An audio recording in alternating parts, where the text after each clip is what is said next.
Hello everyone, hi guys. आज मैं लेकर के आया हूँ क्लास 10th के लिए बायोलॉजी नियंत्रण एवं समन्वय जो चैप्टर 2 में पढ़ना है। और उसका मैं देखिए लेके आया हूँ objective type question class 10th के लिए, बिहार बोर्ड के लिए। तो चलिए हम लोग शुरू करते हैं क्वेश्चन को। सबसे नंबर 1 क्वेश्चन क्या है हार्मोन स्रावित होता है। बोल रहा है कि हार्मोन स्रावित कहाँ से होता है। तो हार्मोन जो स्रावित होता है वो होता है अंतःस्रावी ग्रंथि से। जो रेड से जो मार्का किया हुआ है, कलर जो किया हुआ है रेड से, वो आपका आंसर है। तो हार्मोन स्रावित होता है अंतःस्रावी ग्रंथि से। आगे चलते हैं।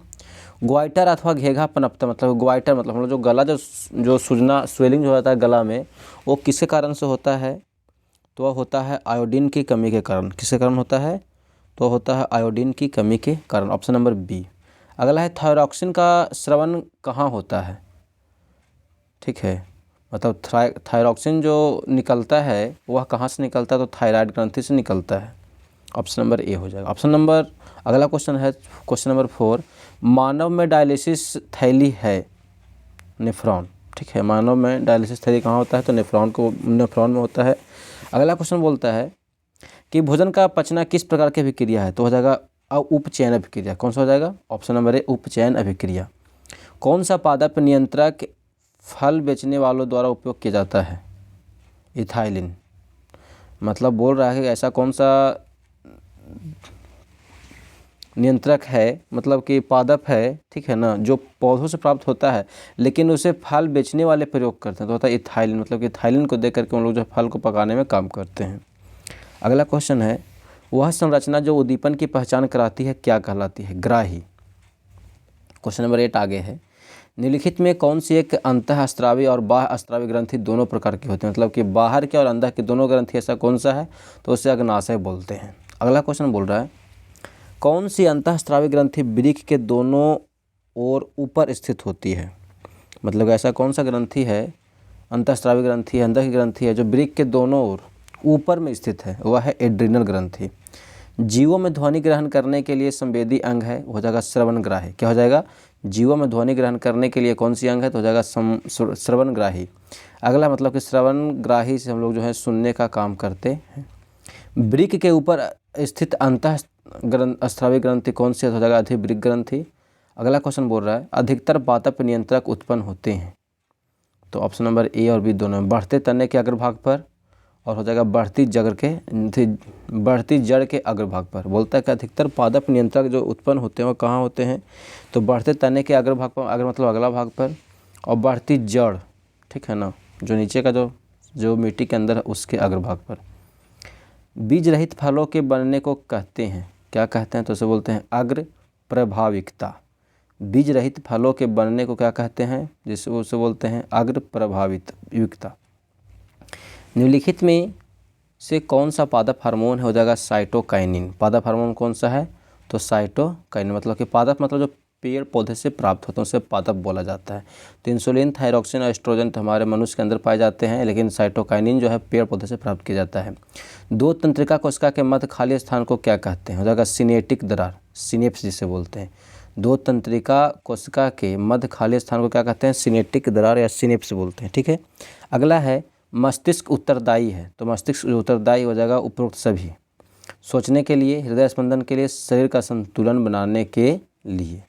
तो इसमें जितने भी कार्य दिए उसमें सभी जो है मस्तिष्क के कार्य से ही संपन्न होता है। अगला क्वेश्चन बोल रहा है बहुकोशिकीय जीवों में निम्न में से किस प्रकार का समन्वय पाया जाता है।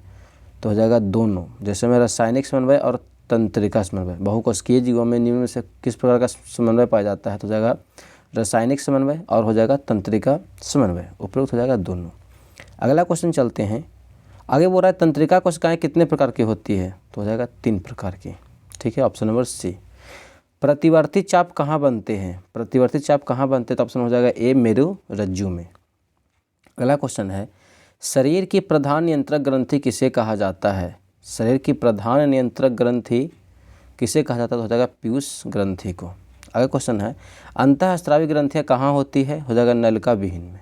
ठीक है, अंतःस्रावी ग्रंथियाँ होती है, सॉरी कहाँ नहीं, अंतःस्रावी ग्रंथियाँ होती है कैसी होती है, तो नलिका विहीन होती है। क्वेश्चन नंबर 25 बोल रहा है थायराइड ग्रंथि की अल्प क्रियता के कारण कौन सा रोग उत्पन्न होता है। तो अब टू वामनता हो जाएगा, अब टू अल्पक्रियता हो जाएगा और मिक्सिडीमा हो जाएगा। ठीक है, ये सब थायराइड ग्रंथि की अल्पक्रियता के कारण होता है। अगला क्वेश्चन बोल रहा है अग्नाशय द्वारा निम्न में से कौन सा हार्मोन स्रावित होता है। अग्नाशय द्वारा कौन सा हार्मोन स्रावित होता है, तब हो जाएगा इंसुलिन और हो जाएगा ग्लाइकोगॉन। ठीक है, तो ऑप्शन नंबर सी हो जाएगा। अगला क्वेश्चन है पत्तियों का मुरझाना किस पादप हार्मोन के कारण संभव हो पाता है। एब्सिसिक अम्ल के कारण पत्तियों का मुरझाना जो है किस पादप हार्मोन के कारण संभव हो पाता है, तो हो जाएगा एब्सिसिक अम्ल के कारण। स्रावित होने वाले हार्मोन का समय और मात्रा किस क्रिया विधि द्वारा नियंत्रित की जाती है, हो जाएगा पूर्ण भरण क्रिया द्वारा। जड़ का अधोगामी वृद्धि है गुरुत्वानुवर्तन। ठीक है, अगला क्वेश्चन है पॉन्स मेडुला और अनुमस्तिष्क किसका हिस्सा है, तो पश्च मस्तिष्क का हिस्सा है। पॉन्स मेडुला और अनुमस्तिष्क किसका हिस्सा है, तो पश्च मतलब कि मस्तिष्क के पीछे वाले का हिस्सा है। ठीक है, अगर आप लोग यहाँ तक पहुँच गए हैं देखते हुए, आपको क्लास अच्छा लग रहा है तो कृपया इस चैनल को जाकर के यूट्यूब पे सब्सक्राइब कर लीजिए।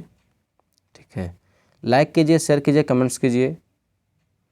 आप लोग लाइक करते हैं, शेयर करते हैं, कमेंट्स करते हैं तो अच्छा लगता है वीडियो डालने के लिए, मन करता है कि चलो डाल दिया जाए ताकि बच्चे देखें और उन लोग अपने एग्ज़ाम के लिए तैयारी करें। अगला क्वेश्चन बोल रहा है निम्नलिखित में से कौन सी अनैच्छिक क्रिया नहीं है, हो जाएगा चबाना। निम्नलिखित में से कौन सी अनैच्छिक क्रिया नहीं है, तो हो जाएगा चबाना। मतलब कि अनैच्छिक मतलब जो अपने आप हो। ठीक है, अगला क्वेश्चन बोल रहा है अबटू ग्रंथि को थायरॉक्सिन हार्मोन बनाने के लिए क्या आवश्यक है, सोडियम। अबटू ग्रंथि को थायरॉक्सिन हार्मोन्स बनाने के लिए सोडियम की आवश्यकता होता है।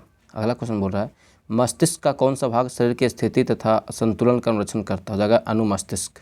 मस्तिष्क का कौन सा भाग शरीर की स्थिति तथा संतुलन का अनुरक्षण करता है, तो हो जाएगा अनुमस्तिष्क। पादप हार्मोन साइटोकिनिन सहायक है प्ररोह के अग्रभाग की लंबाई में वृद्धि के लिए। पादप हार्मोन साइटोकिनिन सहायक है प्ररोह के अग्रभाग की लंबाई में वृद्धि करने के लिए। मतलब सीधा आप याद कर सकते हैं कि साइटोकाइनिन किसके लिए सहायक होता है, तो लंबाई में वृद्धि जो होता है पादप में, इसी की सहायता से होता है। अगला क्वेश्चन है अनुकुंचन गति किस पौधे पर प्रमाणित की जाती है, छुई मुई पर। अनुकुंचन, आप लोग छुई मुई पौधे को देखे होंगे, हम लोग जैसे उसे छूते हैं ना तो वह जो है मतलब पत्ता से पत्ता सटना शुरू हो जाता है, तो हम बोलते हैं कि छुई मुई पौधा, हम लोग छुई मुई के नाम से उसे जानते भी हैं। तो ये होता है अनुकुंचन गति। ठीक है, अगला क्वेश्चन है वृक्क किस तंत्र का भाग है, उत्सर्जन तंत्र का। वृक्क किस तंत्र का भाग है, तो हो जाएगा उत्सर्जन तंत्र का। अगला क्वेश्चन बोल रहा है इंसुलिन की कमी के कारण कौन सा रोग होता है, तो इंसुलिन की कमी के कारण मधुमेह रोग होता है। आगे चलते हैं खोपड़ी के अग्र सिरे पर स्थित न्यूरॉन को शरीर के विभिन्न भागों से प्राप्त होता है संकेत। खोपड़ी के अग्र सिरे पर स्थित न्यूरॉन को शरीर के विभिन्न भागों से प्राप्त क्या होता है, तो संकेत प्राप्त होता है न्यूरॉन को। ठीक है, न्यूरॉन ऐसा जो है वो हमारे शरीर को कंट्रोल करने का काम करता है, मतलब उससे हमें संकेत प्राप्त होता है। ठीक है, जो न्यूरॉन जो है वह खोपड़ी के अग्र भाग पर स्थित है। तो अबटू ग्रंथि को थायरॉक्सिन हार्मोन बनाने के लिए आवश्यक है आयोडीन। हम इस क्वेश्चन को पीछे भी देख चुके थे। लीडिंग कोशिकाएं कहाँ मिलती है, वृषण में। लीडिंग कोशिकाएं कहाँ उपस्थित होता है, तो होता है वृषण में। अगला क्वेश्चन चलते हैं ऑक्सिन पादप हार्मोन पौधों के किस क्रिया में सहायता करता होता है, वृद्धि में। ऑक्सिन पादप हार्मोन जो है पौधों की वृद्धि करने के लिए सहायता करते हैं। तंत्रिका तंत्र का भाग है इनमें से सभी, मस्तिष्क रीढ़ रज्जु, इनमें से सभी हो जाएगा, इनमें से सभी। तंत्रिका तंत्र का भाग कौन कौन, तो मस्तिष्क भी है, रीढ़ भी है, रज्जु भी है। ठीक है, इसलिए ऑप्शन होगा इसका डी, इनमें से सभी। अगला क्वेश्चन बोल रहा है एस्ट्रोजन प्रोजेस्टेरॉन एवं रिलैक्सिन हार्मोन स्रावित होता है अंडाशय से। मतलब एस्ट्रोजन प्रोजेस्टेरॉन एवं रिलैक्सिन हार्मोन जो है फीमेल बॉडी से रिलीज होते हैं, इसलिए अंडाशय से। ठीक है, और आपको पता है कि अंडाशय जो है फीमेल बॉडी में उपस्थित होता है। अगला क्वेश्चन बोल रहा है इनमें से कौन सा मादा जनन हार्मोन है। ठीक है, तो प्रोजेस्टेरॉन है, एस्ट्रोजन है, एस्ट्राडियोल है। ठीक है ना, तो हो जाएगा आपका सभी। इनमें से जितने हार्मोन्स दिए गए हैं वो सब मादा मतलब कि फीमेल जनन हार्मोन्स हैं। ठीक है, अगला क्वेश्चन है कुछ जानवर जुगाली करते हैं, किसके लिए करते हैं, स्वास्थ्य के लिए, भोजन के पकाने के लिए, दूध बनाने के लिए। इनमें से कोई नहीं, तो हो जाएगा भोजन के पाचन के लिए क्या करते हैं, जानवर जो है जुगाली करते हैं। अगला क्वेश्चन है रुधिर दाब तथा हृदय स्पंदन किस हार्मोन के द्वारा बढ़ता है, एड्रेनलिन के द्वारा। रुधिर दाब तथा हृदय स्पंदन जो है उसमें वृद्धि जो होता है हार्मोन के द्वारा, वो होता है एड्रेनलिन हार्मोन के द्वारा। अगला क्वेश्चन, हमारे शरीर में विभिन्न जैविक क्रियाओं का नियंत्रण होता है तंत्रिक एवं रसायनों द्वारा। हमारे शरीर में विभिन्न जैविक क्रियाओं का नियंत्रण किसके द्वारा होता है वह तंत्रिक एवं रसायनों के द्वारा।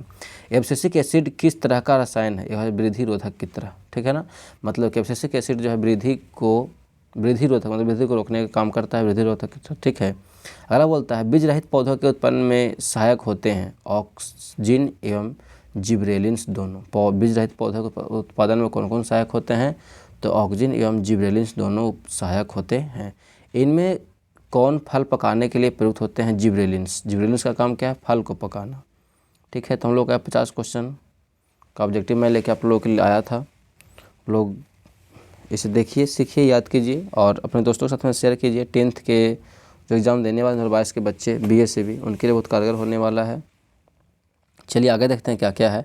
Class 10 science objective question, physics objective question से क्या क्या है? प्रकाश के परिवर्तन और अपवर्तन, मानव नेत्र तथा रंग बिरंगा संसार, विद्युत धारा का चुंबकीय प्रभाव, ऊर्जा का सूत्र, ये सब आपको एग्जाम तक करा दिया जाएगा। केमिस्ट्री के क्वेश्चन भी 4-5 चैप्टर से हैं, ये सब करा दिया जाएगा। बायोलॉजी का क्वेश्चन चल रहा है, चैप्टर में खत्म मतलब हो गया, चैप्टर 2 आज भी खत्म हो गया। अब मैं अगले दिन लेकर आऊँ जीव जनन कैसे करते हैं, ठीक है। उसमें से बहुत सारा क्वेश्चन निकलना है। बहुत इंपॉर्टेंट चैप्टर आपका है जीव जनन, रिप्रोडक्टिव सिस्टम, ठीक है। मानव का जीव जनन कैसे होता है उसके बारे में, तो आपको ये सभी चैप्टर टॉपिक करा दिया जाएगा। आप लोग चैनल पर बने रहें। अगर आप लोग अभी तक आप लोग इस चैनल को सब्सक्राइब नहीं किया तो कृपया सब्सक्राइब कीजिए, शेयर कीजिए, कमेंट्स कीजिए। Thanks for watching. Please like, share, comments and subscribe. Follow me, अब मेरे को यहाँ से फॉलो कर सकते हैं। फेसबुक पे जाकर फॉलो कीजिए। फाइंड PDF पाने के लिए आपको टेलीग्राम दायको क्लासेस जाकर सर्च करना है, मिल जाएगा वहाँ पे PDF आपको सब जो पढ़ाया गया अभी तक। इंस्टाग्राम पे जाकर फॉलो कीजिए, आपको यहाँ से फॉलो कर लीजिए, आपको बहुत फ़ायदा होने वाला है, ठीक है। और आने वाला वीडियो आपको जल्द से जल्द मिल जाएगा। फॉलो करने के ये सब प्रॉफिट हैं। Thank you. तो हम लोग चलते हैं, अब अगले क्लास में हम लोग मिलते हैं। Bye bye.